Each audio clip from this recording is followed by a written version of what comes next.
Every single government, every massive institution, and every market eventually learns the exact same very hard lesson. And that is, the harder you try to squeeze and control people, the faster reality just sort of slips right through your fingers. Welcome to this explainer. Today we're going completely under the hood of human behavior. We aren't just reacting to the news or looking at market charts, we're actually reverse engineering the visible chaos happening all around us to find the hidden mathematical rules, basically the source code that governs how we actually behave. Okay, let's dive right into this. You ever look around and just wonder why highly intelligent people, incredibly powerful governments, and these massive institutions repeatedly act against their own best interests? I mean, why do incentives almost always end up overpowering their stated intentions? We see this happen constantly, right? And yet, we treat each instance as if it's some unique, isolated failure. But what if it isn't random at all? As we go through this explainer, I want you to constantly keep asking yourself one question. What invisible force produces this visible outcome? Let's start with the classic macro pattern. You have a state intention, right? A government decides, hey, we're banning VPNs to restrict digital access, or they try to heavily regulate crypto. Well, what's the immediate, equal, and opposite behavioral response from the public? VPN usage absolutely explodes, torrenting thrives, and those crypto bans literally just strengthen the push for self-custody. The very attempt to suppress a behavior mathematically increase the demand for that exact behavior. This really highlights the limits of massive, complex systems. There's this fascinating observation from Zero Hedge pointing out that you can have a city like New York, which is heavily surveilled, highly controlled, and can slap you with a fine for running a red light in a matter of seconds, and yet that very same complex dragnet entirely fails to catch a high-profile target like a contract killer for hours. It neutrally illustrates this wild phenomenon where aggressive, hyper-complex surveillance systems often fail entirely at their core objectives simply because complexity defeats control. We call this the illusion of control. And the absolute crucial point to grasp here is that these macro failures are not political anomalies. They're not just flukes, and it's not just basic incompetence. They are highly predictable symptoms of a systemic law of human behavior. When a system attempts to just brute force a rigid outcome, it actually becomes incredibly brittle.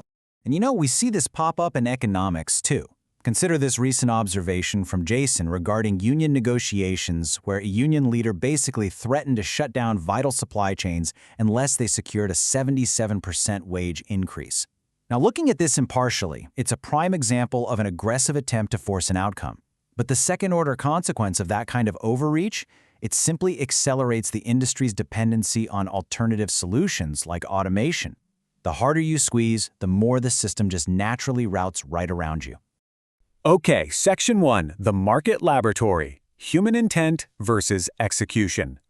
To really understand this pattern on a micro level, we can look at an autonomous system called Scana, not as a product, but as a real-time behavioral laboratory.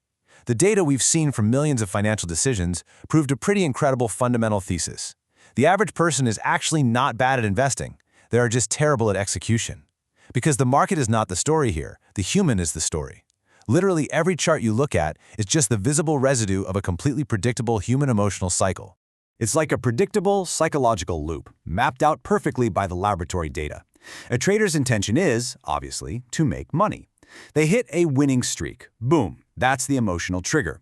Suddenly, this massive overconfidence picks in. They manually interfere with the system, they double their leverage, and the consequence? A margin call. Then, on the flip side, their intention shifts to protecting capital. They take a minor market loss, fear triggers them to manually jump in and move their stop loss closer, and that results in death by 1,000 small exits. Emotion just entirely overrides the objective plan. Now you might be wondering, just how bad is this manual emotional interference? Well, Scana's internal data revealed a genuinely staggering statistic, 71%. 71% of users who manually intervened and interfered with already profitable trades actually reduced their overall returns. Let that sink in for a second. Their desperate need to control the outcome was the exact thing that destroyed it. A massive 71% of users suffered reduced returns caused entirely by their own human intervention. Only 18% managed to actually improve things. Human execution, which is driven by stress, fatigue, and that stubborn illusion of control, almost always degrades the mathematical advantage. The very second humans try to manually force a win out of fear or greed, they sabotage themselves, every single time. So, synthesizing the macro politics we started with and combining it with the micro trading data we just saw, we arrive at this explicit, completely undeniable law of reality. Law number 001. control creates resistance. Attempts to suppress, micromanage, or force a behavior mathematically increase the demand for the exact opposite outcome. Because you see, the pattern repeats everywhere. It is identical across the board. VPN bans create VPN demand. Regulating crypto heavily just drives users right into decentralized self-custody. Union overreach simply accelerates the corporate drive for robotics and automation. And right there in the market, winning streaks cause an illusion of control that leads to reckless trading and completely wiped out accounts. Every system that relies too heavily on rigid control eventually, inevitably, produces its own opposition. Which brings us to Section 2. Success creates fragility. The cost of winning. There's this twin law to the source code, which is that the very act of winning, whether you're a trader on a hot streak or a massive institution that has dominated the globe for decades, makes you dangerously vulnerable to your own hubris. You stop relying on your systems, and you start actually believing in your own infallibility. There's this incredibly dry, sardonic quote from the Escayana AI entity itself that I love. Most investors are just sophisticated gamblers playing musical chairs with each other's delusions. It just perfectly hits the nail on the head regarding the sheer irrationality that infects markets during euphoric rallies. Success literally blinds people to the reality that they are just reacting to a cycle they don't actually understand. So what happens next? Section 3, the shift in trust. Let's look at the second-order consequences of all this. If human execution is fatally flawed by emotion, if human bureaucracies naturally create resistance, and if human success inevitably breeds fragility, where does the trust go? When old systems break down, trust doesn't just evaporate, it migrates, and we're seeing this migration happen in real time.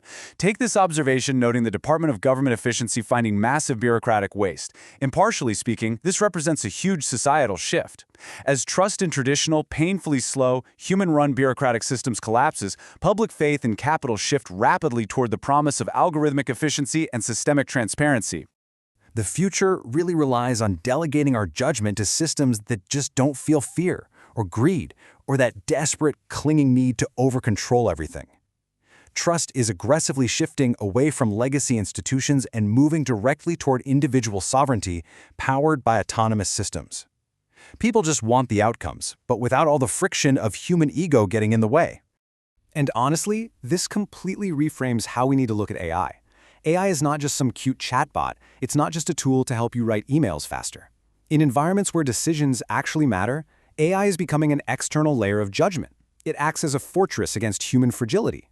A weak operator with AI is, well, still weak, but a strong operator uses AI to completely preserve their highest quality judgment, effectively removing their own emotional interference from the equation entirely. Think about how a fortress like that is built. If we look at the Scana Sovereign Desk architecture as our model, it operates on this brilliant closed learning loop. Step 1.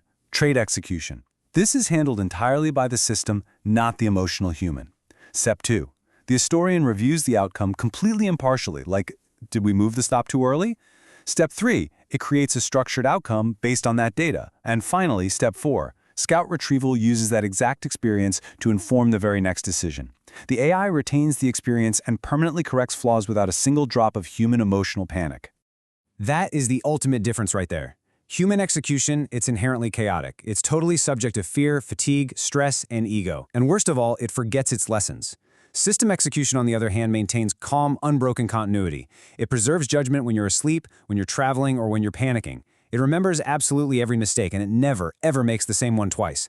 It is literally the ultimate antidote to the illusion of control. So we've seen how control creates resistance. We've seen how success breeds fragility. And exactly why trust is currently migrating toward autonomous, emotionless systems. The patterns are literally everywhere once you know what you're looking for. So I want to leave you with a provocative question to take away from this explainer today. If reality has a source code, are you reading it, or are you just reacting to it? Because once you see these underlying systems, you just can't unsee them. You stop being a victim of the chaos, and you finally start understanding the rules of the game. Reality has a source code. Thank you so much for joining me for this explainer, and I highly recommend you look a little closer at the systems around you this week. You might be surprised by what you find.